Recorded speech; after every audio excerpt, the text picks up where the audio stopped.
Als ich das gesehen habe, habe ich gedacht, das ist ja verrückt.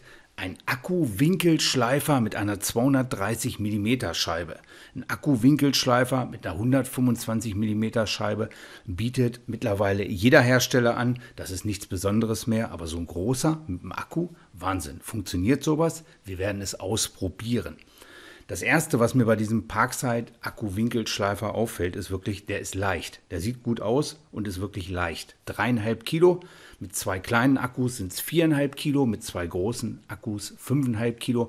Das ist wirklich ein Gewicht, den man noch richtig gut handeln kann. Da kann man mit auf eine Leiter gehen, da kann man mit in Zwangslage gehen. Und das sind meistens auch so die Positionen, wo man so ein Akkugerät anwendet. Die erste Frage, die ich mir immer stelle, ist eigentlich, wer braucht so ein Gerät überhaupt? Ich habe die letzten 10 Jahre, wo ich jetzt so überlegt habe, 2, 3 Fälle gehabt, wo ich einen 125er Akku-Winkelschleifer eingesetzt habe und gedacht habe, na, da hätte ich eine bisschen größere Schnitttiefe gebraucht, da wäre natürlich ein großes Gerät genial gewesen. Aber meistens ist es wahrscheinlich schon so eine individuelle Sache und teilweise ist es auch einfach nur nice to have und man ist auf alles vorbereitet. Ich habe den Griff hier im Lieferumfang, den kann ich hier in 3 Positionen anbringen. Also Rechtshänder genauso wie Linkshänder können das beide benutzen, dieses Gerät. Der Griff ist leider nicht vibrationsgedämpft. Das wäre natürlich bei so einem großen Gerät schon schöner. Das merkt man schon. Große Geräte haben meistens eine starke Vibration. Ich habe hinten die Arretierung. Kann vorne das Ganze lösen mit dem Schlüssel, habe hier also keine Schnellspannmutter, ist bei der Größe auch nicht mehr üblich, würde ich auch nicht empfehlen. So große Scheiben, die ziehen sich wirklich schon massiv fest.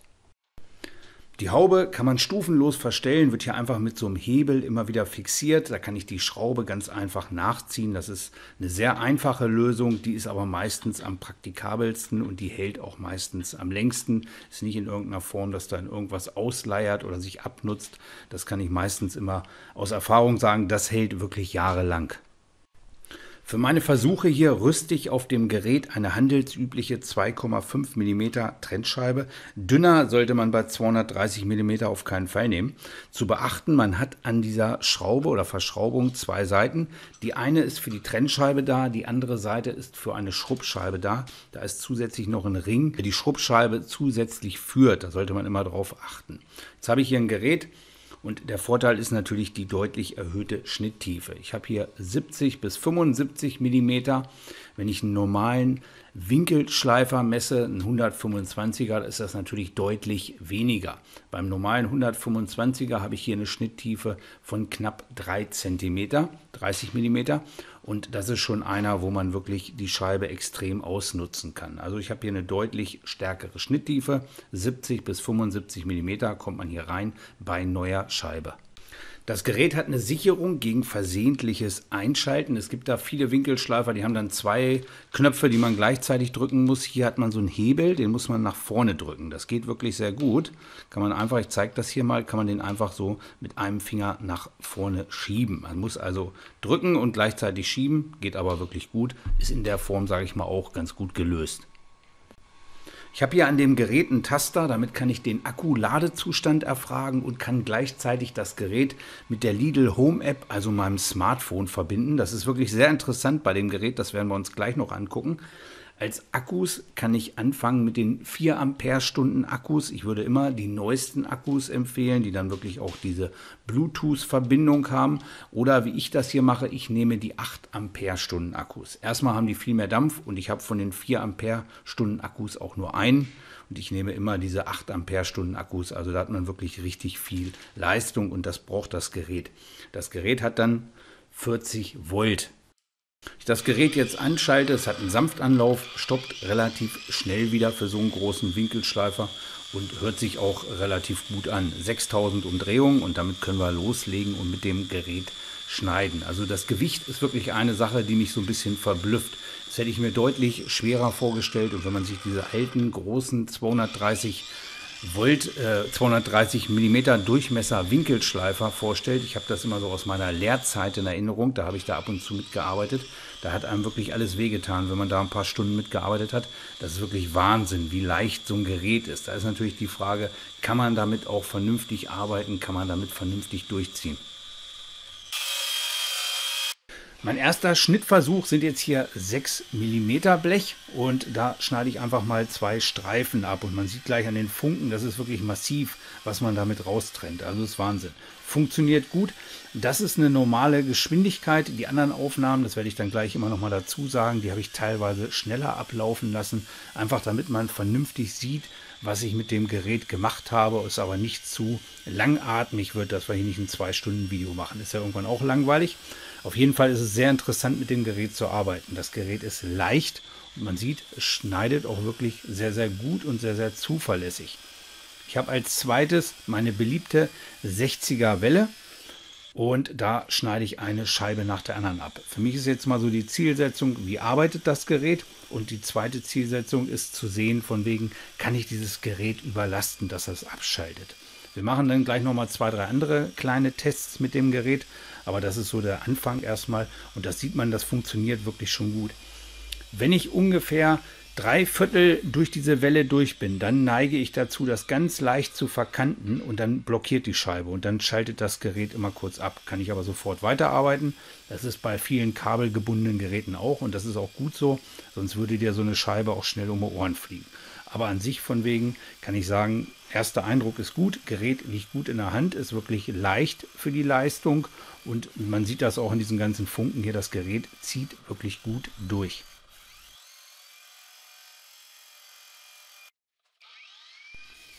Ich habe 3 Scheiben geschnitten, dann habe ich erstmal umgesattelt auf 168,8 mal 8 mm Rohr, habe das erstmal abgeschnitten, funktioniert auch wirklich gut, ist eine alte Schweißerprüfung von mir, die ich hier mal gemacht habe oder an der ich mal geübt habe von wegen und das funktioniert hier auch in der Form gut und dann habe ich noch weiter mit Scheiben geschnitten. Das ist alles in einem Akkulauf. Und zwischendurch immer mal ganz kleine Päuschen, um umzuspannen und dergleichen. Und jetzt bei der 4. Scheibe oder bei der 5. Scheibe, die fange ich nur noch an, die schaffe ich hier nur noch zur Hälfte, da schaltet das Gerät dann ab bei mir. Ja, sieht man hier jetzt gleich von wegen, dann ist irgendwann einfach Schluss, dann ist das Gerät aus.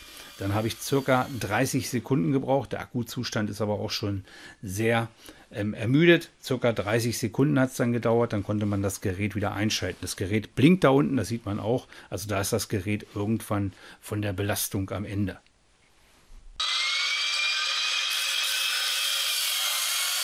Es ist natürlich schwierig, so einen Versuch jetzt zu werten, denn ich kann nicht genau sagen, wie andere Geräte sich da verhalten. Es gibt zum Beispiel ein Einhellgerät, das auch einen 230 mm Durchmesser hat. Das könnte man sicherlich mit dem Gerät mal vergleichen. Ich habe da Einhell auch mal angeschrieben, mal gucken, ob die sich melden. Das kostet allerdings 200 €, aber trotzdem, das denke ich mal, wäre so eine Liga. Das Gerät ist wieder aufgeladen. Ich fand es jetzt vom Bauch her aber gut. Jetzt versuche ich einfach mal, ob ich mit aller Kraft schaffe, die Scheibe anzuhalten. Das heißt, ich arbeite hier richtig mit viel Druck, wie ich normal nicht arbeiten würde. Und wenn man das sieht, dann schleift man und dann schleift er ein Stück und dann stoppt er.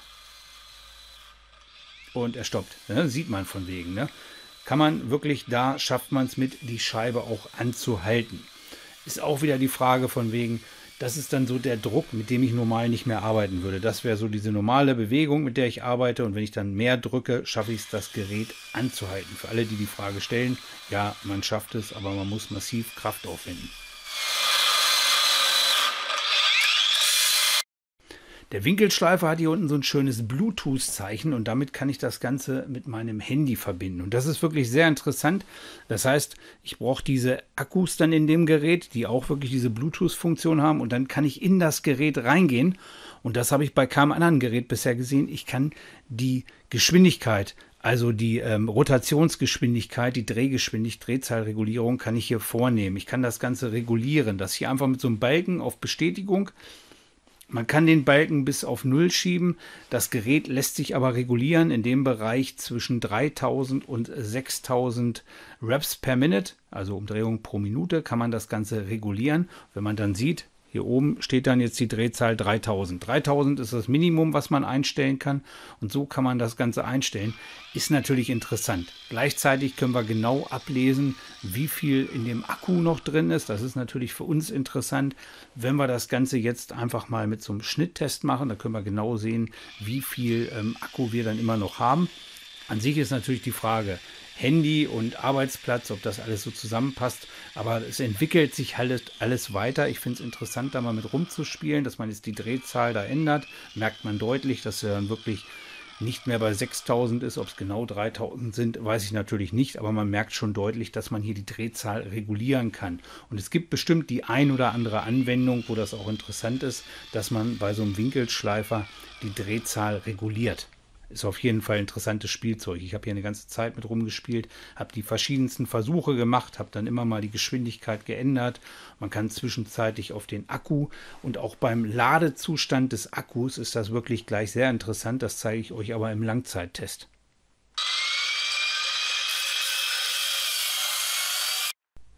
Ich habe jetzt nur normale Stahlschleifscheiben, Trennscheiben, habe keine Steinscheiben, sonst hätte ich auch mal Stein geschnitten. Das ist aber auch nicht mein Metier. Mein Metier ist hier wirklich Stahl. Ich habe diese Flasche hier ein bisschen provisorisch auf Böcke befestigt und die schneide ich durch. Das ist eine alte Gasflasche. Daraus baue ich so ein Feuerrohr, schneide da was mit Plasma rein. Normal schneide ich das Ganze mit Plasma durch. Das ist 8 mm Wandstärke, ist eine alte Gasflasche, die abgelaufen ist.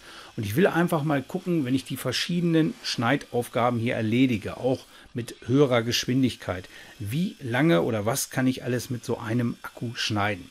So eine 60er Welle ist natürlich interessant, aber es ist immer so die Frage, ob das repräsentativ ist, ob die Leute zu Hause wirklich 60er Wellen durchschneiden. Ich glaube meistens eher nicht. Ich denke mal, was ich hier so schneide, das sind eher Schneidaufgaben.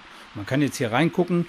Ich bin bei 64%, nachdem ich das damit geschnitten habe. Vorher war ich genau bei 100%, kann das hier halt auf der App ablesen. Und jetzt habe ich hier dieses Winkelprofil, das ist 3 mm Stahlprofil. Das würde ich mit einem normalen Winkelschleifer nur von oben, von der Schneidtiefe her schon nicht mehr schneiden können. Das heißt, da müsste ich zu den Seiten auch immer rübergehen. Und da, das ist jetzt in einer 5-fachen Geschwindigkeit, schneide ich einfach mal einen nach dem anderen ab. Ich wollte einfach mal gucken, wie viel ich damit abschneiden kann, bis das Gerät entweder überlastet ist oder bis der Akku alle ist. Und das ist, denke ich mal, so eine normale Arbeit und keine 60er Welle. Dementsprechend habe ich das hier einfach versucht. Kann sich jeder so Gedanken drüber machen. Irgendwann ist natürlich die Scheibe zu klein, das sieht man hier, ist dann zu stark abgenutzt. Ich habe ja jetzt auch schon eine Menge mit der Trennscheibe gemacht. Dann muss ich die natürlich wechseln. Und diesen Wechsel habe ich dann einfach auch zum Ansatz genommen oder zum Einsatz genommen, von wegen, dass ich schon mal den Akkuzustand kontrolliere. Und da ist mir auch was Interessantes aufgefallen. Einfach mal oben die Uhrzeit beachten, während ich die Scheibe gewechselt habe. Das heißt, der Akkuzustand, der Akku erholt sich wieder. Das sieht man hier genau, ne? Also ist von 19% wieder auf 30%. Ich habe 3 Minuten gebraucht, von wegen, war wahrscheinlich nur so 2,5, aber die Uhr ist 3 Minuten weitergegangen in dem Bereich. Und in der Zeit hat sich der Akku schon wieder über 50% erholt. Und jetzt schneide ich einfach damit weiter. Ich habe insgesamt jetzt 27 von diesen Blechen damit abgeschnitten. Habe mich bemüht, das wirklich alles zeitnah zu machen. Habe einmal zwischendurch die Scheibe gewechselt und hatte, wie gesagt, vorher die Flasche. Und das ist alles eine Akkuladung. Und ich denke mal, meistens ist es so, dass man eine Arbeit durchführt, dann wieder eine kleine Pause macht, dann erholt sich der Akku wieder. Man schneidet ja eigentlich nicht dauerhaft mit diesem Gerät. Das soll einfach nur mal gucken, wie und was hält so ein Akku aus. Und nach dem 27. sieht man, da ist der Akku bei 1% und da merkt man auch, das Gerät hat keine Leistung mehr und da habe ich dann abgebrochen. Ich denke mal, wenn man diese verschiedenen Versuche sieht, dann sieht man schon, man kann vernünftig mit dem Gerät arbeiten. Ja, ich habe geschafft, das Gerät anzuhalten und ja, ich habe auch geschafft, dass das Gerät irgendwann einen Überlastungsschutz hat, irgendwann ausmacht. Das war auch so ein bisschen die Zielsetzung, habe ich so ein bisschen provoziert. Ist immer so die Frage, wenn man normal arbeitet, eine normale Aufgabe hat, dann schneidet man ein bisschen und stellt man das Gerät wieder zur Seite. Oder es sind wirklich so Aufgaben wie, ich schneide die Flasche ab, danach lege ich die Flasche gleich weg und schneide dann ein Blech nach dem anderen. Oder das ist ja hier so ein Verstärkungsrahmen gewesen aus 3 mm Stahl. Das sind, denke ich mal, die realistischen Arbeiten. Und da zieht das Gerät wirklich gut durch. Kann man vernünftig mitarbeiten. Ist ein schönes Gerät. Man muss immer so ein bisschen den Preis im Hinterkopf behalten. Ich werde mal versuchen, mir so einen 230 mm Einhell-Winkelschleifer zu besorgen. Das, denke ich mal, ist so eine Preisklasse. oder der Einhell ist ein bisschen teurer, aber das ist so ungefähr eine Klasse. Das könnte man auf jeden Fall mal realistisch miteinander vergleichen. Das Gerät muss sich auf jeden Fall nicht verstecken. Auch diese ganze Spielerei mit dem Handy ist immer die Frage, ob man das braucht. Aber interessant ist es auf jeden Fall und macht auf jeden Fall Spaß, da so ein bisschen rumzuprobieren. Ist interessant, wo sich das Ganze so hin entwickelt, ja. Kann man auf jeden Fall sagen. Wer sich für das Gerät interessiert, der findet einen Link in der Beschreibung. Da kann man das Ganze bestellen. Ansonsten muss man sagen, das Gerät 119 Euro, finde ich, dafür ist es ein Schnapper. Akkus kommen natürlich noch mit dazu. Wenn man das alles rechnet, ist man trotzdem weit über 200 Euro los. Aber die meisten, die sich so ein Gerät kaufen werden, die werden sicherlich im Vorfeld da schon die Akkus in irgendeiner Form haben und nehmen das Gerät nur noch als Zusatz. Weil so ein großer Winkelschleifer ist schon ein relativer Exot. Ich wünsche euch viel Spaß beim Schweißen. Wenn euch das Video gefallen hat, abonniert meinen Kanal und gebt mir einen Daumen hoch. Bis dann, euer Manni.